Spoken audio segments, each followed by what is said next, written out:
بسم الله الرحمن الرحيم اقرأ باسم ربك الذي خلق خلق الإنسان من علق اقرأ وربك الأكرم الذي علم بالقلم علم الإنسان ما لم يعلم كلا إن الإنسان ليطغى أن رآه استغنى إن إلى ربك الرجعى أرايت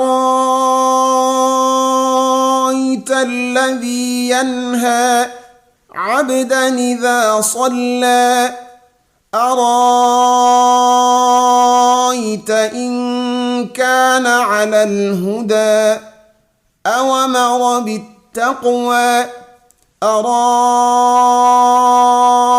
إن كذب وتولى